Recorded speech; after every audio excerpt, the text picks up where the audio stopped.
Welcome, everyone, to the Firing the Man podcast. On today's episode, we are joined by Amazon sellers Dustin, Kane, and Kris Gramlich. Ken, we just got done recording this interview, and it was awesome. What were some of your key takeaways? Yeah, Dustin and Kris, David, we could chat with them for hours. They're high-level Amazon sellers. They're account executives at Selloza, and some of the key takeaways. Dustin and Kris shared with us the some of their lessons learned. They've been selling on Amazon for 7 years, and so they shared some of their mistakes and lessons learned, and that's really valuable. I'm excited to share it with the audience. Absolutely. You'll have to pay attention. Dustin has this really cool strategy that he's using right now for sourcing products where he's only rolling the dice on a couple $100 worth of inventory as opposed to a couple $1,000s. And what a great way to dip your toe into the water without committing a ton of capital. So absolutely awesome conversation. You're definitely going to want to stay tuned for this podcast. All right. Welcome to the show, Dustin and Kris.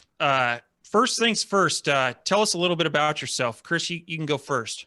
Sure. Yeah. So my name is Kris, located here in Kansas City, here in the Midwest. Been selling on Amazon since 2014. I'm currently an account executive at Selloza. I don't know, I'm kind of going from like one step to another. We can kind of dive into these a little bit more. But currently account executive at Selloza, which is automation for Amazon PPC. But been in the e-commerce space a while. Started out on eBay, did the whole slinging things on eBay. Still do eBay. eBay's fun because you kind of set your own price. You kind of don't have to worry about competition as much. So eBay's still kind of fun to sell on. And then I found Amazon, and I've been hooked since. So yeah, it's fun. We just I sell on Amazon, solo guy, just doing it myself, and just try to help other sellers out using Selloza. Very nice. And what about you, Dustin? Tell us a little bit about yourself. Yeah, well, I'll give you the brief overview. I know we'll probably dig into some more later, but similar to Kris, I started my Amazon FBA journey in 2014. Prior to that and after that as well, I was a tennis pro. So I played tennis in college, and right after I graduated college, I started teaching at a country club in Tennessee. And never looked back. Got that was another, I've come an entrepreneurial spirit, obviously, but that world really taught me a lot about getting clients, offering a good service, tailoring your service to different clients, keeping them, reaching out to them. So it's a really good experience. I did that for a long time. So in 2014, just like Kris, I did a lot of retail arbitrage. I was always looking for ways to make aside money. I had time. So like if it was a rainy day, I wasn't teaching any lessons. So I was able to work on other things. Found the FBA model right around 2014, decided to jump in. I bought a little cheap course. It was like $30 or something, but it was really good. I mean, I followed it step by step. I sourced the product, launched it. And ironically, that first product I launched was my hero product, which turned out to be a problem later. That worked. I mean, it launched. I started devoting more and more time to it. Really enjoyed it. And then in 2017, I was able to fire the man, like you guys talk about, which was great. And then moved back home to Kansas City, where I'm from. I've been Chiefs fan forever and raised my kids to be Chiefs fans. So it was really that feeling of, okay, I did this. I created something. I'm on my own now. I can go wherever I want. And a little bit, because we'll talk about some of the mistakes I made after that. But real quick, when you were on our show the other day, you mentioned that naming your podcast Firing the Man was like seriously scary, because it's like, well, now I better do it. A real quick story, around 2019-ish, after 2 years, I've been doing this on my own. I told my wife, I was like, I'm going to start a podcast. I want to start doing all this stuff. So I recorded one episode of this podcast about how you can, basically fire the man, work from home, start your own journey. And literally, probably within a week of publishing that podcast, all this competition came in on my niche, my hero product, and it was downtrending fast. And I was like, oh my gosh, this is a problem. Sort of my story now. I'm account executive at Selloza. Love it. It's opened up a lot of new opportunities, like Kris and I hosting our podcast where we get to talk to cool people like you and come on your show. So it's been a fun journey. So Dustin, huge Chiefs fan, also rivalry there, and yeah, I did not know you were a tennis pro. That's really cool. I have a son; he's 14, and he's into tennis. So he drags me out to play tennis, and I've since, like, I'm not good at tennis, and I'm like, hey, I've seen this other thing called pickleball, and it's a little bit easier, so let's do that. So my son crushes me at pickleball like every week. So that's awesome. Pickleball is a great sport. I've played a lot of it. My wife and I, we play. It's a lot of fun. It's it's a little bit of an easier entry than tennis. Tennis is a little bit more, you have to have a little bit more skill set to actually play where it's fun. Pickleball is a little easier. Absolutely. It's a lot less real estate to cover. So I don't have to run very far. I can just kind of reach over and hit it. So yeah, I'm a huge pickleball fan. That's awesome. I love it. So you guys both mentioned started selling on Amazon right around 2014 range. Can you guys go into a little bit about, like, why you started it? Like, were you frustrated with corporate world, or just wanted to change, or a lot of the guests we have on, there's all different reasons why you start, or you start your entrepreneurial journey. Back in like 2008, 2009, I took a job at an e-commerce company that sold on their own website, and they started to see more potential in Amazon. And they're like, we could sell our same product that we sell on our website on Amazon. And it was more of like a wholesaling, like they were buying from wholesaler and they would sell it. There'd be multiple sellers. I was in a sporting good niche. And so my job at the time was like to figure out how to sell on Amazon. And so we kind of got into it. And then I went home and looked up some videos on YouTube, like how to sell on Amazon, how to sell on Amazon FBA, what's FBA mean, and quickly learned that I could do this for my own, the same thing I'm doing at my job, that e-commerce job, I can do the exact same thing when I get home. Like, I can find product, I could ship it, I can label it. So once I learned the process at this e-commerce company, I was hooked. Like, I really wanted to do it myself. So I started to take courses. I started to learn more about it. And then I learned, like, the FBA model. I was tasked on, like, Seller Central, learned Seller Central. So I finally sourced my first product of my Seller Central account. First product was just like Dustin's, like, it took off. And then I had some hiccups with it. It was an electronic product. I will never do an electronic product again, just because of all the issues you have with returns. People don't understand how to charge it. They don't know how to sync it.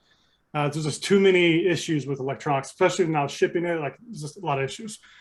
So it all started for me back in that e-commerce company. Learned how to sell on Amazon, watched a couple of videos. I never took a course, and just kind of bootstrapped it at the very beginning. Took out 2 credit cards. I will not do that again. Took out 2 credit cards. Put my first inventory on a credit card. My supplier was like, you have to do 500 units. I'm like, I can't do 500 units. Let me do like 2 cases. So we negotiated back and forth like forever. And finally she goes, okay, you do 2 cases if you commit to 500 pieces of custom packaging.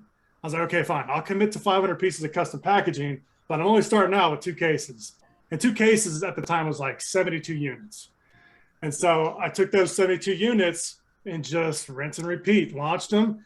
At the time, you could just, at 2014, 15, it was like crazy wild west. Like, you could just give away product, people leave a review, and just go. Like, you could scale fast.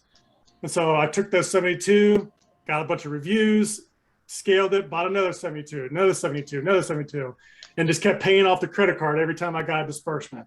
Just kept paying off the credit card. And then, fast forward, I don't sell this product anymore because it was just a headache. But that's how I got into it. Just kept, like, learning, grinding, every day, learn something, try it out, test, trial, error, fair, whatever. It all worked out good.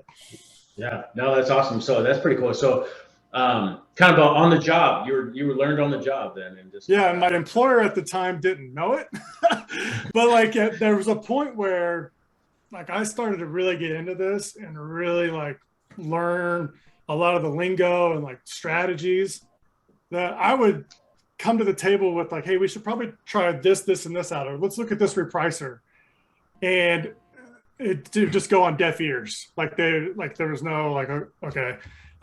So finally I was like, forget it. I'm giving you guys all the tools. Like I'm trying to give you the tools and no one's listening. So I'm just going to do it myself. So found Selloza, and now I get to talk to sellers like you guys. So it's fun. Nice. Awesome. What about you, Dustin? So the question is what got me into the Amazon FBA in the first place? Yeah. Exactly. Okay. So like I said, I was a tennis pro and I had spare time, and I just, in the back of my head, I was never going to work for a corporation. That was just, and that's why I started Tennis Pro. All my buddies, when I graduated college, they were going into entry-level jobs at accounting firms, and I was a finance major, and I was like, I don't think I can do it. I was like, in my head, I was like, I can't do it. And fortunately, I was teaching tennis, and at the time, I could make a whole lot more teaching lessons and than I could at a salary job. And so I did it. And then I just realized I got good at it and I liked it. I liked meeting all these people and it was fun, but I always dabbled. So, I mean, I was doing like affiliate marketing, was trying to buy rental houses. I had one or two rental houses. I was doing anything because I wanted to be able to have complete freedom. That's always been in the back of my head. I want this freedom right from the get-go. But I don't know what year it was, but the 4-Hour Work Week came out. Tim Ferriss, and that book, I was like, okay, I'm trading my hours for dollars as a tennis pro, and my body's taking a beating. Even though I like it, I don't know how sustainable this is or how scalable this is. I mean, there's going to be a limit to how much I could possibly make doing this, and I don't want to box myself in.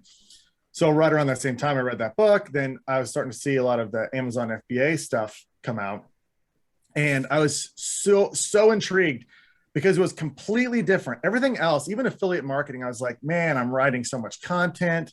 I'm trying, and it's like a grind of like to keep this wheel turning. And I was like, the whole Amazon FBA model spoke to me. I'm like, so you're telling me I can make an order and just ship it to Amazon, and then there's some things I got to do, but I'm not like packing and shipping. And I could, at the time I was like dreaming like, oh, I could go to an island and live there. It would be fantastic and make this work. So I went full in. I was listening every day to the Amazing Seller podcast, Scott Volker, just following him step by step. Like Kris said, it was crazy back then. On Amazon, there was a whole list of the top reviewers with their email address. So I could just go email all the top reviewers, send them my products, get reviews. And so with $500, I like Kris, I negotiated with the supplier, found a product I wanted to do, branded it, bought $500 worth, shipped it in, did all the stuff with the reviews and everything to try to do my listings right. I mean, I was taking pictures of myself and my wife with product and putting them up there, and it absolutely took off. It was in the fitness space, and it took off like crazy. I immediately went to a family friend, borrowed 10 grand, just went full on, ordered a whole bunch, was able to pay that off pretty quickly, and just kept reinvesting the money until I was selling like about, I don't know, a year and a half in, I was selling like 300 units a day of this one product. And it was huge. It was like, had a BSR of like 10. I was like, oh my gosh, I'm in business. So I quickly like expanded my product line. Mistake. The problem I had with this was I had to probably, every new order, I had to be like, I was ordering like container loads full, and the product's not very big.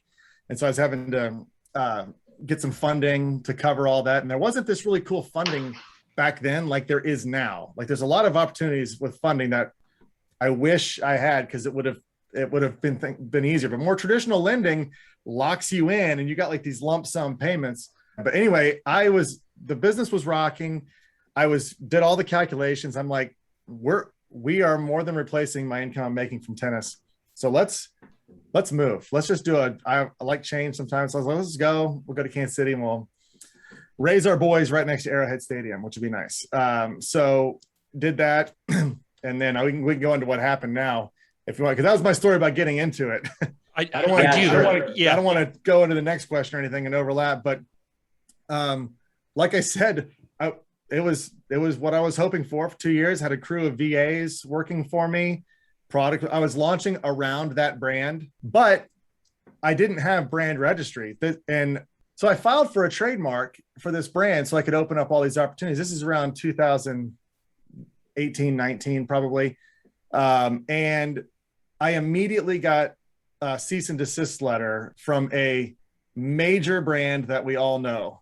And I was like, what is going on? And our names are not even that close at all. We're in different categories. It was weird. I was like, this can't be right. Hired an attorney, lost, wasn't going to get the brand name.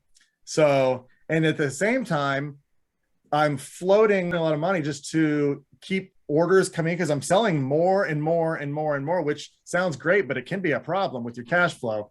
And right about the time that I had about the most money on loan right now is two Chinese manufacturers came in, exact same product, and they're about a week after they launched, they had 20,000 reviews each, and they were undercutting me by about $5.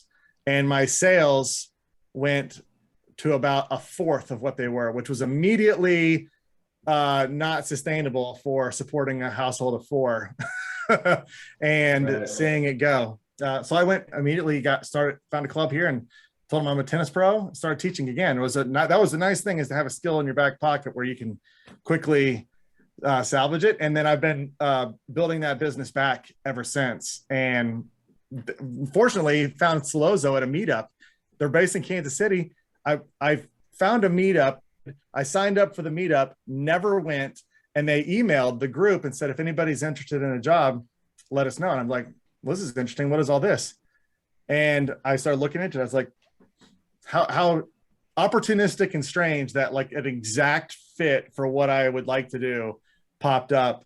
Applied, got hired, and met Kris, started the podcast, learning more about Amazon every day because of cool people talking to like you guys. And I'm excited about where my Amazon business is headed now. So it's been a fun ride. I'm also kind of happy for that dip because I would have never been involved with Selloza, and I think I would have missed out this opportunity to network like I'm doing now, which I didn't do when I was really involved in my Amazon business, but I should have been.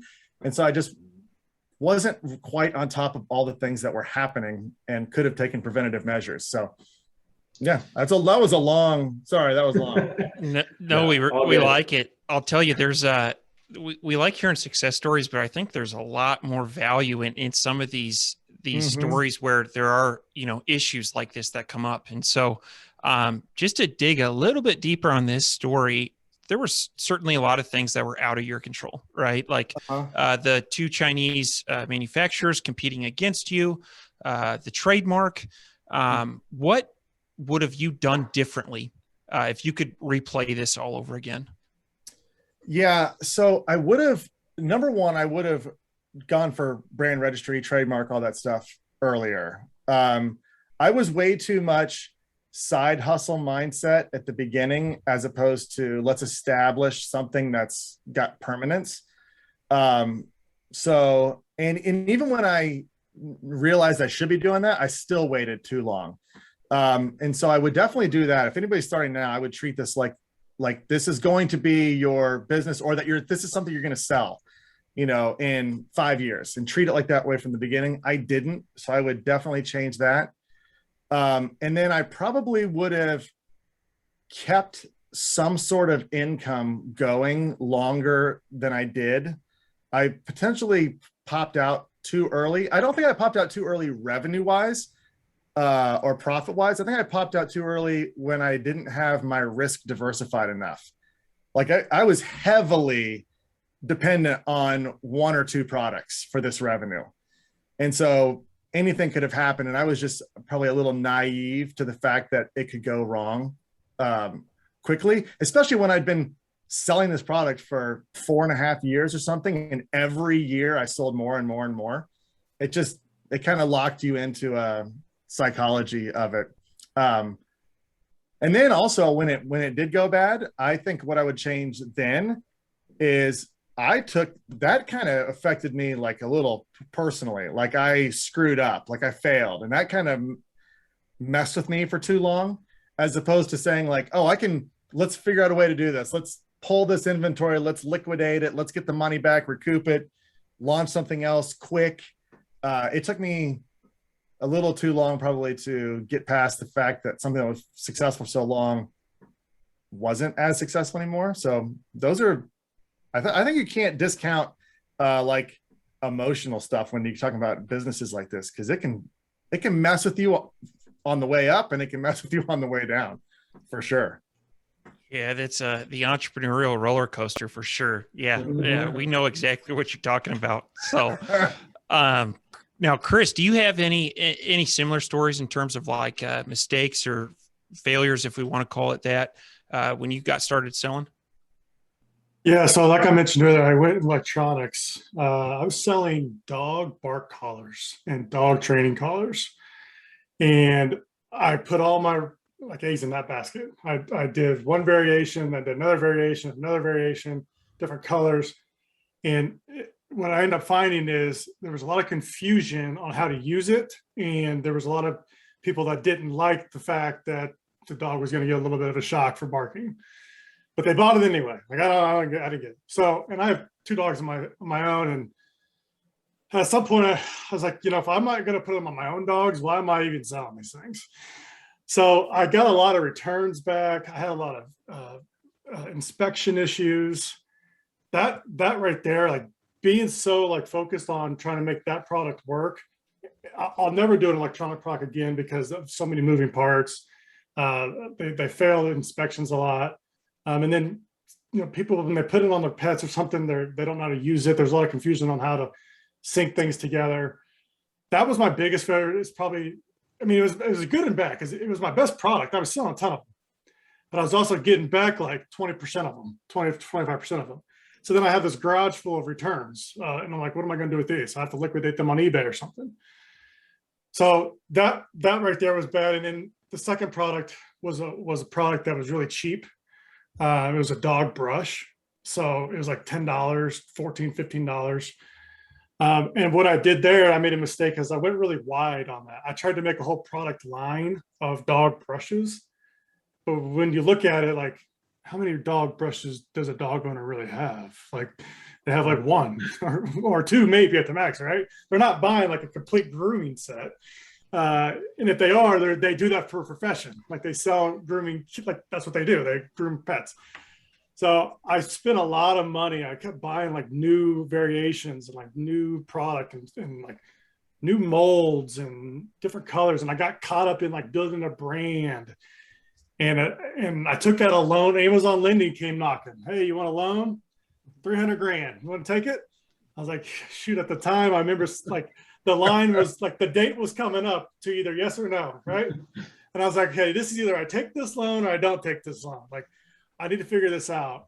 And I hit the yes button and it came on in the account. Boom, there it was, 300 grand in the checking account. It's like, damn, like now what do I do?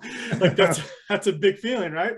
So I took that money and I should have reinvested it into products that I already had proven selling and scale those up to get them to, like 100, 200 units a day, right? Like should have done that, like kept those scaling up. But what I did is I went and I spread that money out on a whole product line, and every like product had its own, investment into it of that 300 grand.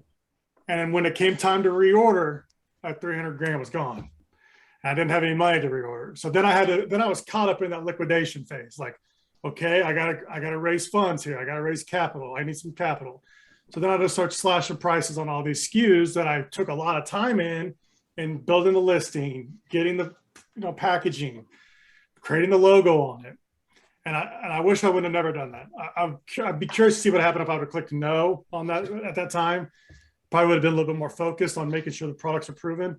But that was probably my biggest mistake right there, is taking that Amazon Lending loan on top of 2 credit cards that were maxed out, trying to make this brand, or trying to make something sell that doesn't have a lot of need. Like they don't need 4 or 5 brushes. They just, one brush. So I got caught up too much emotionally with it. So Dustin, Kris, thanks for sharing those. Like David mentioned earlier, like lessons learned. I mean, mistakes, if you want to call that, it's like, I think I learned more from hearing those stories than from hearing, stories about winning and stuff. And if I had to, share my mistakes, I'd have to get a book out over here and go through page by page by page and say, okay, here, so if you're listening, the lessons learned, use your cash flow to fuel your top selling products and diversification. Those are key. But yeah, thanks for sharing those. It's crucial. And so maybe we pivot a little bit and maybe we talk about a couple of wins, a couple of things that you've won in the last year or two in your businesses, things that you've learned along the way, and share with the audience. I can go with one right now that I'm really excited about. So the category that I was in, that product that was my best seller at the time, obviously when it was starting to go south and I had to pay off the loans, I was liquidating them, using the funds to go. In my mind, I was like, this is now, I'm done with this product. That was my mindset. I'm going to liquidate it, see if I can get my money back, at least pay off the loans the best I can, and then start on something else. So I did do all that. And then I've been starting on other products as well. But what's been great is this listing. I mean, I was looking the other day, like that listing, I went back in history and I was looking at like the unit session percentage, and it's sky high. I was showing Kris, I'm like, I had a 90% unit session percentage on that product. And I was like, have you ever seen anything like this? Now people bought more than one sometimes, so that skews it. Yeah. But I was like, and it has like over 1,000 reviews. I'm like, I am so mad at this asset that I've got here. And I was like, maybe I'll just order some test units and let's just put them back on there. So I ordered a few units, put them back on there. They sold immediately. This listing has been like not live for a year at least. And I threw about 10 on there and they sold within like 5 minutes. And I'm like, okay, maybe something's changed here that I didn't know about. So I ended up making another order of these, and I'm going to do it the right way this time. But I'm like, I could start with like a huge home run right here by getting back into this brand. And I'm going to maybe try to refresh my brand name as well. So that way I can pivot, get the brand registry. So I'm in the process of all that. But the two Chinese manufacturers that came in that were the main result of my problem just got suspended by Amazon in that big $1 billion suspension. They're gone. So I am thankful to Amazon for taking proactiveness on that. It's going to help the marketplace, but that has got me so jacked. That and starting the podcast with Kris are the two biggest wins by far. Like I could go in for an hour about why that was a big win. But I'm pretty pumped now. Yeah, that's huge. Yeah, awesome. Great to hear. Yeah, for me, biggest win. So I no longer, I sold out of that dog bark collar. That brand it's still a brand, but I'm not actively pursuing those products anymore. I've since transitioned into a newer brand, and I've been working on it for about 1.5 years now. And what I like about it is everything is sourced locally, right? So my biggest win, I don't have to deal with these logistics of like ocean freight. I don't have to deal with lead times like 6-8 weeks, maybe longer. My lead times are now down to like 4 or 5 weeks, maybe even less, like 2 to 3 weeks on some. My minimum orders are like 200 units. I don't have to order thousands of units anymore. I can create really quick custom packaging with the supplier. Like they've already got the infrastructure set up. I just have to give them my logo and it's done. So the transitioning out of an old brand into a newer brand, this newer brand is going to allow for a lot more better valuation. I'm looking at a dry erase board I have over here. Just yesterday, I wrote on there, my exit goal is in February of 2023. So I'm going to plan on exiting in about 18 months. And I think that's going to happen with this new brand because this is going to be a recurring revenue. I've got other supplier or other marketplaces interested. And I'm going a lot slower than what I did with the last brand. I think that's like a big win. Like practicing patience is really hard to do, especially for entrepreneurs. Like we always want to go, go, go, go, go, go, go. Hit the yes button every time you see it. But sometimes you gotta like check yourself. And I wish I would have done that, practice that earlier. So I think my biggest win this year is patience, and obviously a new brand, new products, and local supplier. Very Kris, cool. I think a lot of people sleep on sourcing from U.S. soil, and would you mind going into like how you found that manufacturer? Yeah, for sure. Google. That's it. That's easy, man. No, I mean, there's other things. There's a site up there called, I think it's Thomas.net or Thomas.net. It's a local, you could find suppliers local in US. And so I just went on there and started typing in things. And I had one supplier that I've worked with for a while. Okay. And what I ended up finding out is the suppliers come out of the woodwork and they contact you. So like I was selling really good with the product that was locally sourced, and I get an email from somebody else that's a supplier locally, like, hey, we can do the same thing, but we also have all these other products. I'm like, okay, well, let's go see what your pricing is, and maybe you're going to offer me better terms or something. And so my first supplier I found on Thomas.net, and then I got contacted by these other suppliers just through email because they see I'm selling product that they offer. And they're locally sourced, and a lot of them are really willing to work with you if you just be honest with them. Like, I can't float this. I can't buy 100 days worth of inventory. I need a minimum order of only 50 units. I plan on buying more if we can scale this up. Like, they're in business too. And so using Thomas.net was like my lead in. And then a lot of these suppliers, they just reach out to you. And in the past, I would ignore those emails. Like I would say, I don't need that. I already got a supplier. But what I've come to find out is if you put all your eggs on that basket of that one supplier, when that supplier runs out of supply, or that supplier doesn't no longer get that product that you are selling really good at, you need a backup. And so I'm like, yeah, I'll work for this supplier, give me that one over there. I got all these supplier relations. That way, if something does go rogue, I can quickly pivot to somebody else that has the same product, and they can do a process, and I don't miss a beat. So that's how Thomas.net was my lead in, and then just be open to the emails you get. Just test them out. They're just trying to get your business, and if you just entertain a call, you may get something good out of it. Very nice. So what advice would you guys give to someone just getting started in e-commerce? Okay, I'll go first on that one. The landscape is different than it was when we started. And, I think Kris and I probably have a benefit to answer this question because we literally talk every day with sellers, and a lot of them, it's their first product that they're talking about. And the issue for a lot of them is they go in and source their first product without having really any clue how much it's going to actually cost them to launch that product. And if I was starting and I had a small budget, I would tell everybody, you've got to go to the fringes a little bit. If you don't have a lot of money, you've got to find a product that maybe has less search volume, does do sales, is someplace that you can compete without maybe like, $200, $1,000 images, without videos.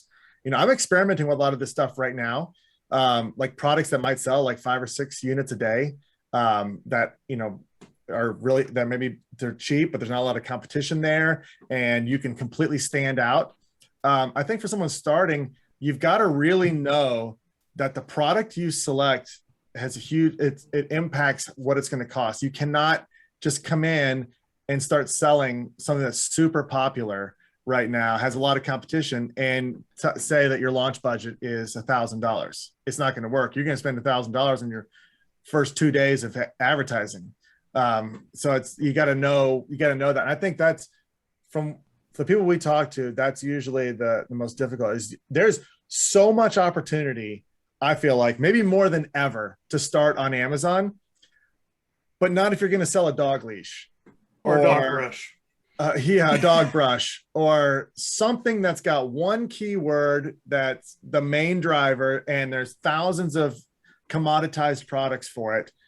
That's the mistake we see all the time. And mate, you're just so much better off. I mean, pick something that's a little obscure. I mean, I was talking to someone the other day. I went on Amazon and my dryer broke or stopped working, and I was digging into it, and the piece that I needed to fix was called a thermistor or something like that. And I was like, well, what the hell is this? And I looked it up on Amazon, and it's a little plastic piece. It was like $10, and the thing fit every unit, every like dryer unit possible. So it was like a generic piece.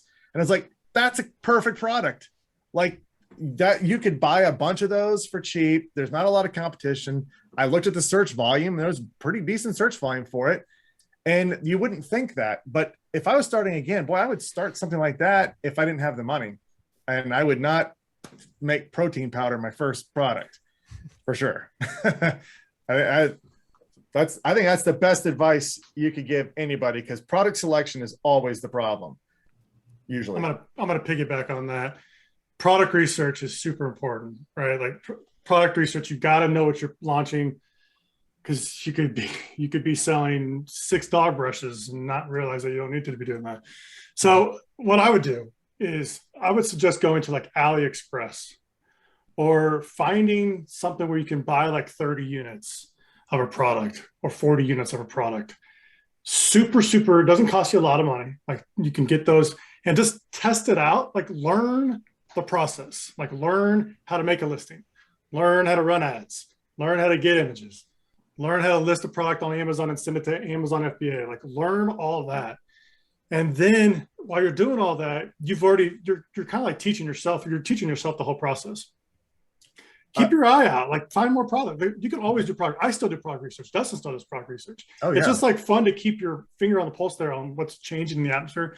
So what advice would I give to somebody starting e-commerce? If you're gonna do this, do it faster. Like go find something on AliExpress and just learn the process of listing something on Amazon. We've talked about this on our show before. I'm sure you guys probably agree. We listened to podcasts for like a year and a half and watched videos for like almost a year and a half before we even made this decision to launch a product.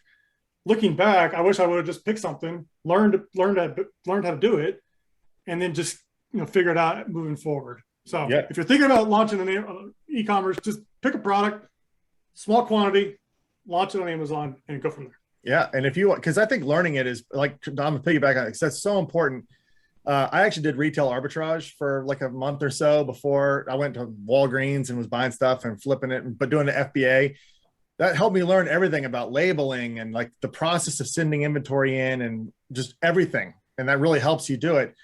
But this is what I've been experimenting with, because I was telling you, I was looking at these fringe products because it's fun. I can throw like $200 towards a project and see if it'll work or not.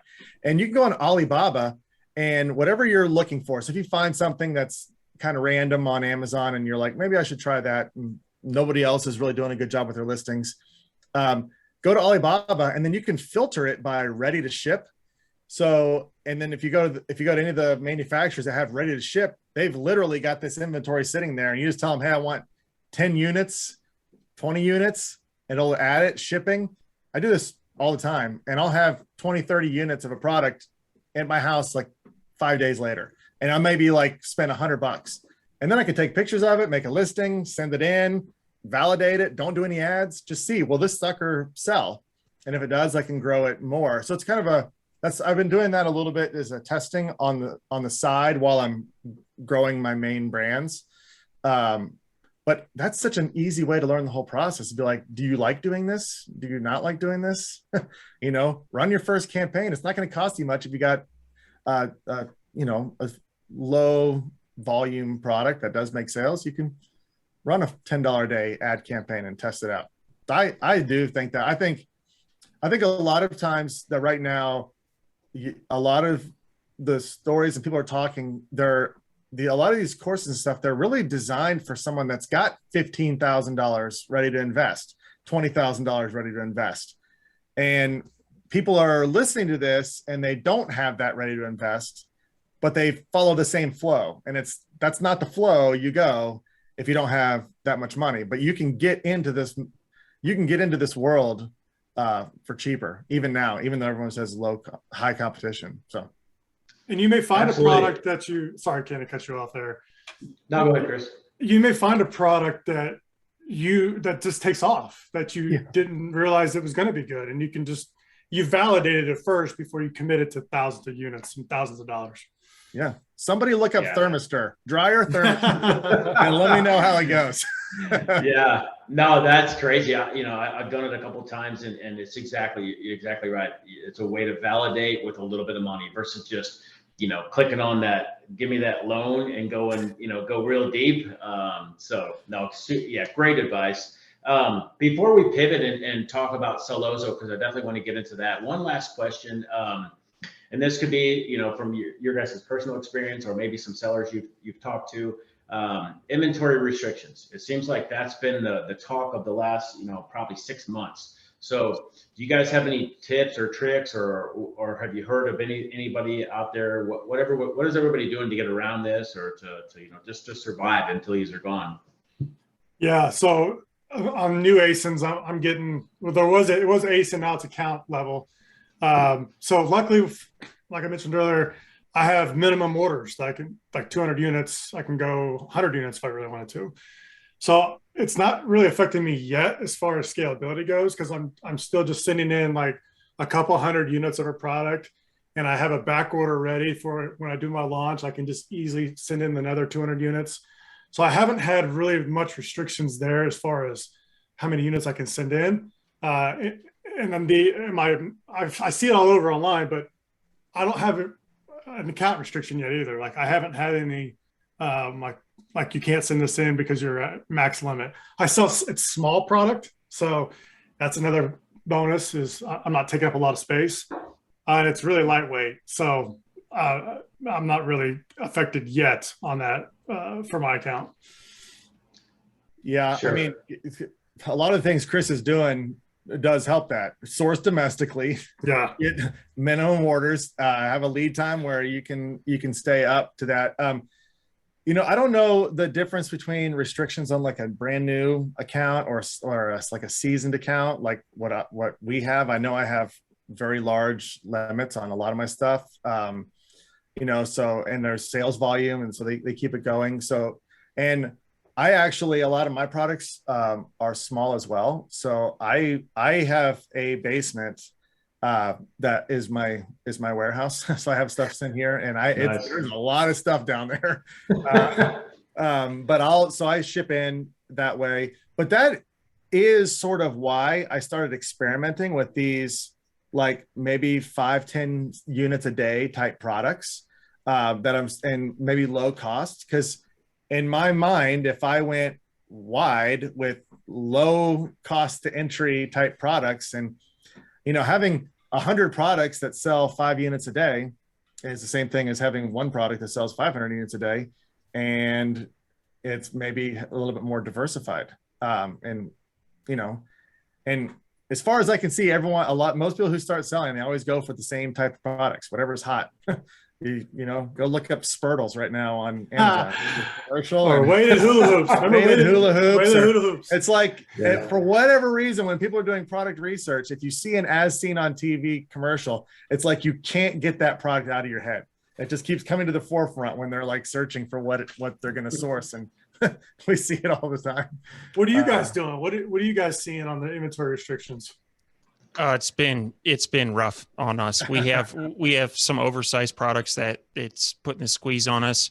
One thing that we have done is we have a warehouse out in California that we've been shipping to. A lot of our products come in from China, and so we've been using that warehouse to kind of trickle in inventory. But to be totally honest with you, it's had a negative impact on all 3 of our portfolio companies, which is why we wanted to ask you. We're, obviously this is for the benefit of our listeners as well. I know a lot of them are having issues with it, but it's been something personally that has been one of the biggest challenges in 2021. Do you guys run FBM listings on the same product? So if you do go out of inventory, can you fulfill out of your 3PL individual orders? We have that situation set up on certain SKUs, and on some SKUs we don't. And so, but I think, long term, that's a good play. That's a good play. It's just finding somebody reliable to do that fulfillment. And the key word there is reliable. And so, we are also constructing a warehouse as a crow flies about 200 yards away from my house, where that's going to be our manufacturing, assembly, kind of kiting facility. And so that's something that we're just getting off the ground. And I think long-term is going to be a good play. Yeah, that's what I would do. I've considered for the future having my own warehouse.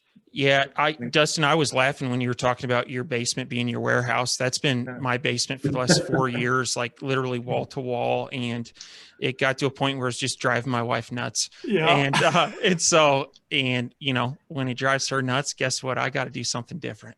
Yeah, that's when you take all your samples and just have a garage sale and just put That's all right. your samples out. People are like, what do you do? I'm like, I don't have time to explain. I got time to Yeah.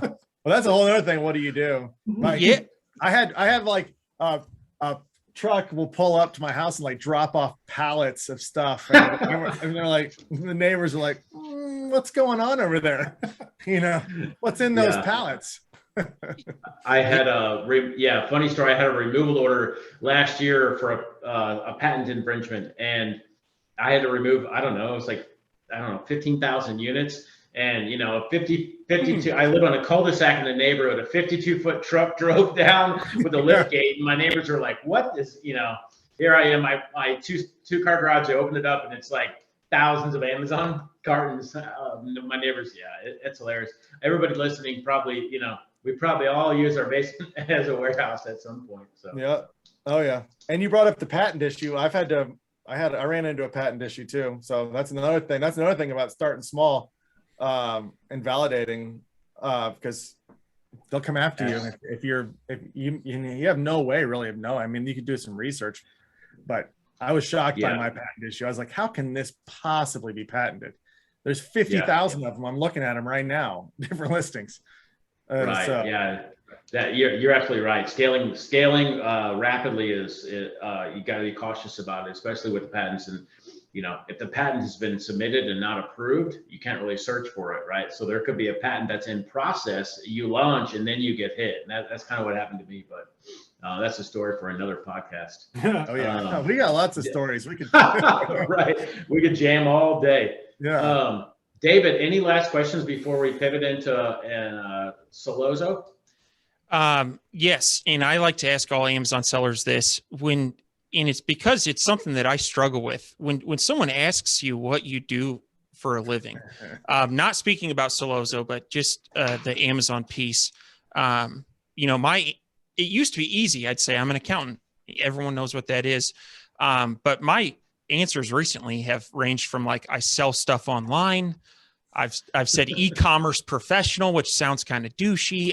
And so what do you guys say when someone says like, what do you do for a living? I go straight to that. I sell stuff on Amazon, and then I leave it just like that until they show interest. Yeah. And if they show interest, then I'll say, okay, Karina, let me tell you what this is all about. But I'll say I just sell stuff on Amazon, and then if they either get it, then I'm okay. But sometimes you'll get like, well, what do you mean you sell stuff on Amazon? I'm like, okay, I buy product and I put a label on it and I sell on Amazon. And then they start to say, you can do that? And I'm like, okay, so then we start to go down a rabbit hole. But yeah, I keep it simple at first until they show interest. I like it. Yeah, that's always a struggle. When I first started, I mean, I was telling friends and family, and I'm like, hey, I'm making a lot of money with this e-commerce. And they're like, so what are you doing exactly? And I start to try to explain it, and it was like going straight over there. I mean, it was like, what's going on? I'm like, no, I'm trying to create my own brands. I'm like, I've got factories in China that make my products, and I've got my design team, AKA Fiverr, that's creating packaging. And that's like, that's a brand. You can go look me up. It's on Amazon. You'll see my picture. I'm holding the product in the second image. It's like, it's amazing. Even today, I still explain it. And it's at a loss. So yeah, I do like Kris now. You just got to be blunt. You know, I sell on Amazon. I've had a few buddies that ask, and I used to like coach, not coach, but like mentor and tell them. Now I give them, there's multiple ones out there. I give them like a master course that's all online. Like people that are launching products, like those tools, that software tools out there that are doing like their product launches, that they record everything. I'm like, go watch these and then let me know if you have any questions. And I never hear anything back. but like if you really want, like if I always put myself in their position, like if I talk to somebody that said they sell stuff on Amazon, I would be interested. If they sent me a link to like a free course that they wanted me to watch, I think I would watch it to learn it. And then if I had questions, I would go ask that person. But I'm not going to spin my wheels and spend my time trying to tell you what it is and you have no interest in it at all. I'm kind of like giving you the play, but here's what you do. Now it's in your hands. If you want to do it, then you figure it out. But it's a good point. I do that all the time. It's like we think differently. I feel like entrepreneurs think differently. Like if you hear somebody talking about cryptocurrencies, you're like, okay, I want to hear everything that you're talking about tell me what you're doing or how are you doing this, or you hear anything. Like I do that. If I go to a party and I meet somebody, I'm like, I just want to hear exactly what they do for a living, like what it all entails, because I'm curious. But you can stop it. I sell on Amazon. They're like, okay, very good. This is a conversation for another day, but you guys are in the presence of a cryptocurrency savant, and it's not me. Oh, okay. I can. I got to talk to you. Okay, it's on now. Yes, definitely for another day. Okay, kid. I got questions. Yeah. Awesome. Lots and lots. No, it was interesting to hear, David asked a lot of people that question, like, what do you tell people you do? So it's interesting always to hear different, what we struggle. I struggle with the same thing. And it's like, I like Kris's. He like puts a carrot out there and dangles it. And if they bite it, then he goes. But if they don't, then he walks. I might have to steal that one, borrow. Yeah, do it. It's because you'll really learn, like if they're really interested. And then, you and I could sit here and talk about it all day because we have interest in it. But if they don't have interest in it, you're just talking to somebody who doesn't really care. So it's like, whatever. Yeah. It took me a long time to figure that out. I lost a lot of wind doing that. Me too. Until my wife just said, just tell me you sell on Amazon. I'm like, oh yeah, that makes sense. Like I just sell on Amazon. You figure it out. Yeah. But you tell them that, and then they're like, oh, I do the same thing. I sell some stuff on eBay too. And you're like, no. It's not the same thing. That's awesome. Then you got to give them the full. Then I give them the master course. If anybody pulls that one on me, I'm like, no, this is what I do step by step. How much time do you have? Yeah. Very cool. So Dustin and Kris, you guys are both account executives at Selloza. So can you guys break down what is Selloza and how does Selloza help Amazon sellers? You want me to do it, Kris? Yeah, go ahead. All right. So Selloza is a platform that can help you automate and optimize your advertising on Amazon. So PPC on Amazon is complex. And so with Selloza, it allows you to sort of set your goal. If you've got a target ACoS that you're looking to achieve for a certain campaign, you can set that and it'll automate the bids on all your targets every day in those campaigns towards your target ACoS. Can do so much more. We have a really proprietary tool. It's called our Campaign Studio, where you can build out the keyword transfer flows. So if you're running like auto campaigns and campaigns with broad matches, exact matches, phrase, however you've got your campaigns structured, and you're doing things like pulling your search term report and converting keywords into a manual campaign and then negating them out of the auto campaign. Inside our Campaign Studio, you can link up all of your campaigns and set the flow that you want. Like if it converts 2 times in the auto, make it a broad match in the manual campaign. And Selloza will automate that entirely for you, as well as adjust the bids towards a target ACoS at the account level. So it's, I mean, for us as sellers, I mean, it takes a huge amount of the work off our table. It can work for any level. We have really like one-click starts. If you're brand new and you just want to start a basic campaign structure and have it optimized, we can have the tool do it for you very easily inside Selloza. And then we can work up to the most complex strategies, whether you've got defensive brand and product targeting and really complex campaign structures, that can all be automated through the platform. So it's very neat. It's unique in the space, what Selloza does. But Kris and I do demos every day. You can just go to Selloza.com and book a demo with us, and we'll walk you through it. And we can also talk about anything you want. We have fun having these conversations with sellers. Yeah, one thing to add there is Dustin and I talk to everybody before they come on the platform. Mm-hmm. And we get to look at the listings. We get to talk about your business. And I think what's unique is we'll see your listing. And if you're not ready yet, if your listing is not taken care of and you don't have reviews or whatever the case, we'll just have a conversation like, hey, you got to do this stuff first before you use a software like Selloza. You can use us and you can use tools and you can run advertising. But if you don't take care of that listing first, you're going to have a bad taste in your mouth and you're going to be mad at Amazon and advertising. You're going to say it doesn't work. Mm-hmm. So that's what I think is fun is like we talk to everybody who comes on the platform and we get to hear stories. We get to talk to them like, hey, don't press the yes button on a loan. Like we get to tell stuff like that. It's something that we didn't have when we were selling. And so we're able to help other people that are in the same boat. So I just to add, like, go book a call. Like, it doesn't cost you anything. It's a free call.